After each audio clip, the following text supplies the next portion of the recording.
Good morning student. Matter in our surrounding में change of state of matter आज हम लोग देखेंगे। यहाँ पर बच्चों हम सभी लोग जानते हैं कि जो मैटर है वो 3 फॉर्म्स में मिलता है। ठीक है, एक आपका सॉलिड स्टेट, लिक्विड स्टेट और गैसेस।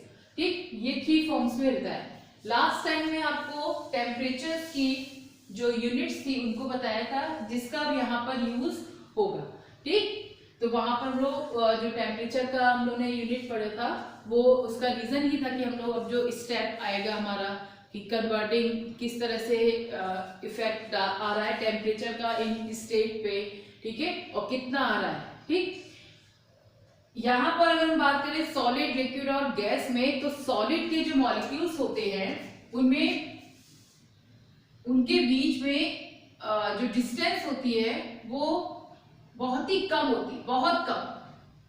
ठीक है, जिससे क्या होता है इनके बीच में जो फोर्स होता है, अट्रैक्शन फोर्स होता है, वो क्या होता है, वो बहुत ज्यादा होता है, स्ट्रॉन्ग होता है। ठीक है, तो स्ट्रॉन्ग जो होगा वो कैसा क्या होगा, स्ट्रॉन्ग अट्रैक्शन फोर्स।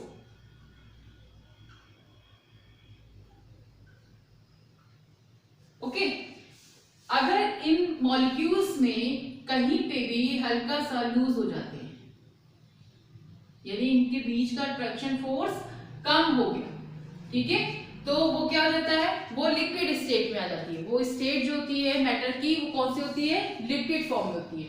ठीक, अगर यहां पे हम कहें कि ये मॉलिक्यूल्स और दूर दूर हो गए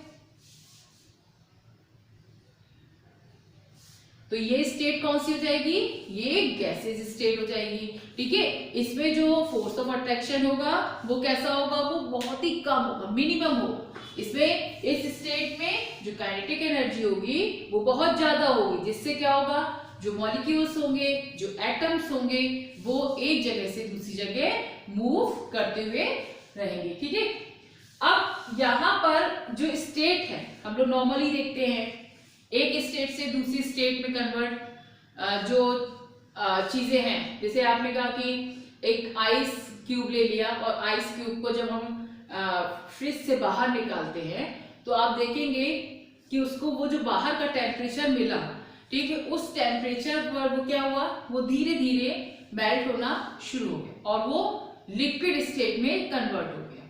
ठीक, थोड़ी देर में आपने देखा कि वो पानी जो था, वो पहले जो बर्फ का टुकड़ा था वह पानी में चेंज हो गया। ठीक है, तो वहां पर स्टेट जो है वो कन्वर्ट हुई।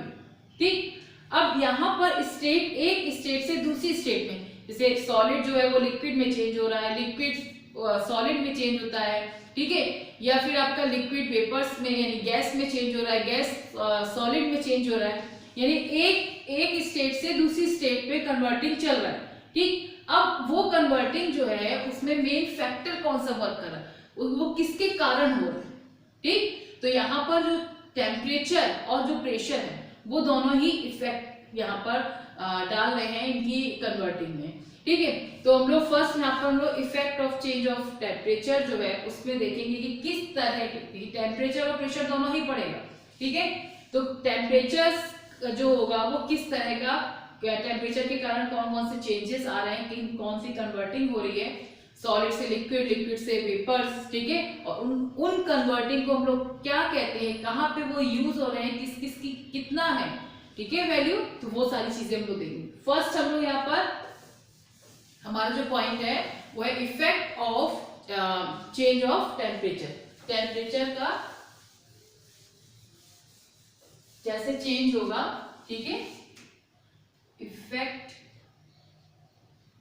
Of change of temperature. ठीक है, जो आपका टेम्परेचर का जो इफेक्ट पड़ेगा वो उसमें किस तरह से चेंजेस आएंगे, तो उसमें फर्स्ट हमारा है सॉलिड टू लिक्विड चेंज। पहला हमारा क्या है, solid to liquid change. Normally हम लोग बेटा इसको क्या बोलते हैं, हम लोग बोलते हैं मेल्टिंग। ठीक है, हम लोग जब लिक्विड सॉलिड्स जो है वो जब लिक्विड में चेंज हो जाता है तो हम लोग बोलते हैं कोई भी चीज मेल्ट हो रही है। ठीक, तो ये आपका मेल्टिंग प्रोसेस के नाम से इसको हम लोग जानते हैं, मेल्ट। क्लियर? ठीक, अब देखिए यहाँ पे मेल्टिंग जो है वो होता क्या है। अगर जो भी एग्जांपल आपको जैसे बताया था आइस का, तो आइस को अगर हम लोग बाहर निकालते हैं फ्रिज के टेम्परेचर से, वहां पे तो माइनस में आ रहा है ना टेम्परेचर, ठीक, तो वहां पे और भी कम है। ठीक, अब उसमें जो आइस क्यूब था जब वो मेल्ट होना वहां पे शुरू हो रहा है, ठीक है, तो देखा कि वहां पर जो सॉलिड पॉइंट था, सॉलिड जो था वो क्या है, वो लिक्विड में कन्वर्ट हो रहा है, लिक्विड में चेंज हो रहा है। और ये जो टेम्परेचर है यहाँ पे, जिस टेम्परेचर पे वो चेंज हो रहा है उसको हम लोग क्या बोलेंगे, वहां पे क्योंकि वो मेल्ट हो रहा है ना, सॉलिड जो है वो लिक्विड में मेल्ट हो रहा है, तो उस टेम्परेचर को हम लोग बोलेंगे उसका मेल्टिंग पॉइंट। ठीक, अब देखिए सॉलिड में जो मॉलिक्यूल्स होते हैं वो बहुत ज्यादा क्लोजली पैक्ड होते हैं, हमें पता है। जैसे जैसे उसको टेम्परेचर मिलेगा, एक सिंपल टेम्परेचर फॉर्म में आ रहा है, क्योंकि वहां जो जब उसको आइस क्यूब के फॉर्म में है, वो फ्रीजिंग फॉर्म में रखा हुआ है, तो उसका टेम्परेचर अलग है, ठीक है, वो बहुत ही लो फॉर्म में है वहाँ टेम्परेचर। तो वहां से जब वो सिंपल टेम्परेचर में आ रहा है, हम उसको हीट कर रहे हैं, सॉलिड आइस को जैसे ही हमने उसमें हीट किया मतलब टेम्परेचर उसको दिया, तो क्या वो मेल्ट होना शुरू हो गया। अब इसी प्रोसेस को हम लोग कहेंगे मेल्टिंग। ठीक है, इसको हम लोग फ्यूजन भी बोलते हैं, कि फ्यूज हो रहा है। ठीक, जो सॉलिड है वो लिक्विड में फ्यूज हो रहा है, तो वहां पर हमारा जो उस पॉइंट पे जहां पर वो सॉलिड है वो लिक्विड में जो चेंज हो रहा है, उसकी जो चेंज स्टेट जो है वो चेंज हो रही है उस एटमॉस्फेरिक प्रेशर पर, और जो टेम्परेचर है उसको हम लोग वहां पर कहेंगे कि वो उसका पॉइंट जो है वो क्या है, मेल्टिंग पॉइंट। ठीक है, तो मेल्टिंग पॉइंट क्या हुआ, the temperature at which the solid substance melt, जो सॉलिड सब्सटेंस है वो मेल्ट हो रहा है, melt and the change into a liquid state. ठीक है, change into a liquid state at atmospheric pressure. ठीक है, is called as a melting point of the substance. यानी कि इस तरह का ऐसा टेम्परेचर, उस टेम्परेचर पर जिस पर कोई सॉलिड सब्सटेंस जो है मेल्ट हो रहा है और वो मेल्ट होकर लिक्विड में चेंज हो रहा है, लिक्विड स्टेट में आ रहा है किसी एक एटमॉस्फेरिक प्रेशर पर। ठीक है, तो उस पॉइंट को हम लोग बोलते हैं मेल्टिंग पॉइंट। इसको हम लोग डेफिनेशन यहाँ पर लिख के देते हैं और उसको याद कीजिएगा आप लोग।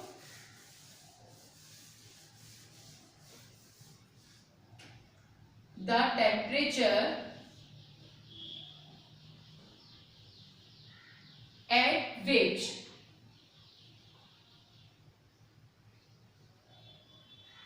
a solid,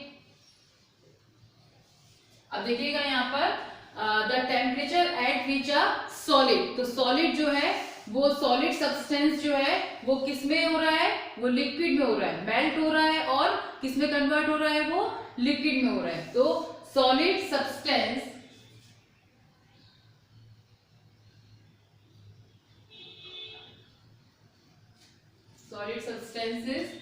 melt and change into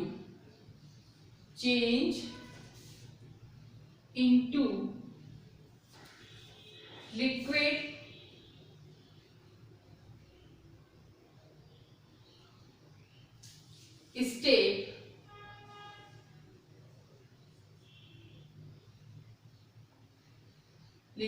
state at atmospheric pressure। Okay, atmospheric pressure. यहां पर हम लोग देखेंगे कि एटमॉस्फेरिक प्रेशर पर कोई भी वो टेम्परेचर जो एटमॉस्फेरिक प्रेशर पर कोई भी जो सॉलिड है वो मेल्ट हो रहा है और अपने सॉलिड से वो लिक्विड में चेंज हो रहा है, तो ऐसा टेम्परेचर जो होगा, ऐसा पॉइंट जो होगा, वो उसका क्या होगा, मेल्टिंग पॉइंट होगा। ठीक, तो atmosphere is called as melting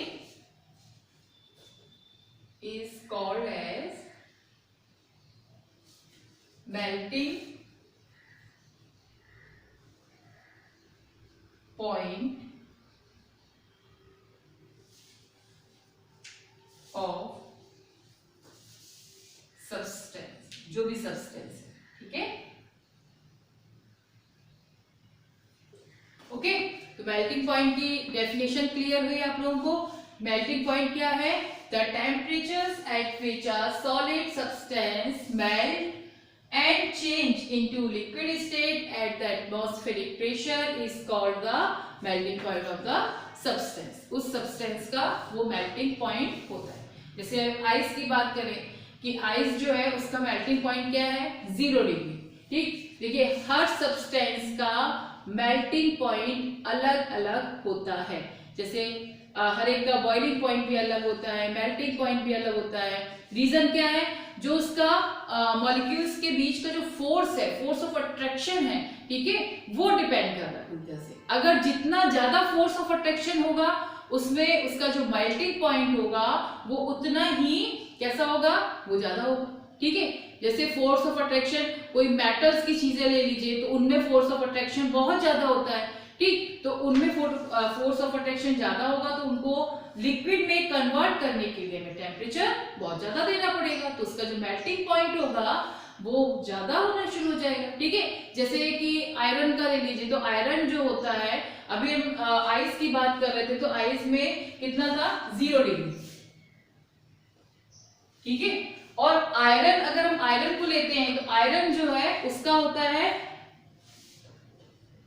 1535 degree Celsius, ठीक, यानी कि इतना ज्यादा डिफरेंस देखिए दोनों का, एक 0 डिग्री है और दूसरा 1535, ठीक, यानी 1535 डिग्री।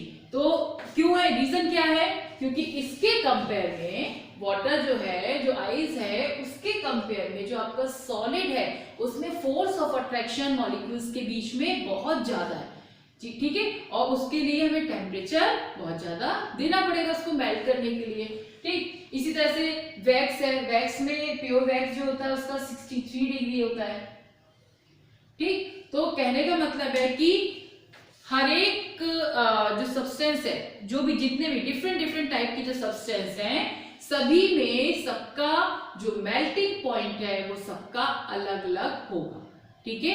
रीजन अगर आपसे पूछा जाता है तो रीजन हम देंगे कि उनकी जो फोर्स ऑफ अट्रैक्शन है, मतलब किसी में ग्रेटर है, किसी में लेस है, ठीक। अगर हम आयरन और अगर आइस क्यूब की बात करें तो आइस क्यूब और आयरन जो है वो दोनों पार्ट में अगर हम देखते हैं तो आयरन का जो अट्रैक्शन फोर्स है वो ग्रेटर है, किसके कंपेयर में? आइस के कंपेयर में, ठीक है। वैक्स और आयरन की बात करें तो वहां पर आयरन का ज्यादा है, वैक्स और आइस की बात करें तो आपका वैक्स का ज्यादा है अट्रैक्शन फोर्स। तो वो डिपेंड कर रहा है कि फोर्स कितना लग रहा है, उनके मॉलिक्यूल्स के बीच में जो अट्रैक्शन फोर्स है वो कितना, उसी से तो वो बॉन्डेड है, ठीक है। अब वो जैसे जैसे लूज होगा तभी वो मूव करेगा और एक स्टेट से दूसरी स्टेट में आएगा, यानी कि आपका सॉलिड से लिक्विड में आएगा, ठीक। तो वहां पर पूरी तरह से वो फोर्स ऑफ अट्रैक्शन जो है उस पर डिपेंड कर रहा है। तो हर एक सब्सटेंस का अलग अलग मेल्टिंग पॉइंट रहता है, ठीक है। एक बार मेल्टिंग पॉइंट आप देख लीजिए क्या है इसका? The temperature at which the solid substance melt and change into the liquid state at atmospheric pressure, ठीक है, is called as the melting point of the substance। melting point की डेफिनेशन बच्चों बहुत पूछते हैं। melting क्या है? melting को हम लोग फ्यूजन भी बोलते हैं, ठीक है, इसको हम लोग फ्यूजन भी बोलते हैं, फ्यूजन हो रहा है ना, ठीक है। तो melting जो इसका है फ्यूजन हो रहा है, तो वहां पे हम लोग फ्यूजन के नाम से भी इसको जानते हैं। तो इस तरह से मेल्टिंग पॉइंट जो होता है वो ऐसा टेम्परेचर है जिसपे हम सॉलिड को लिक्विड में चेंज करते हैं, ठीक, ये क्लियर हुआ। नेक्स्ट स्टेज जो आएगी इसकी, उसमें आपका बॉइलिंग है। जैसे मेल्टिंग पॉइंट है उसी तरह से बॉइलिंग पॉइंट भी है कि किस, और उसमें भी बॉइलिंग पॉइंट भी सबका अलग अलग है, ठीक है। तो उस टॉपिक को हम लोग नेक्स्ट वीडियो में देखेंगे। अभी आप इसको अच्छे से कीजिएगा मेल्टिंग पॉइंट को, कि मेल्टिंग क्या है, मेल्टिंग पॉइंट क्या है, ठीक। जितने आपको लिखवाए हैं उनको लर्न कर लीजिएगा अच्छे से, और अगर इसमें कोई भी इससे रिलेटेड कोई भी प्रॉब्लम है तो उसको मैसेज के थ्रू पूछिए। Okay, thank you.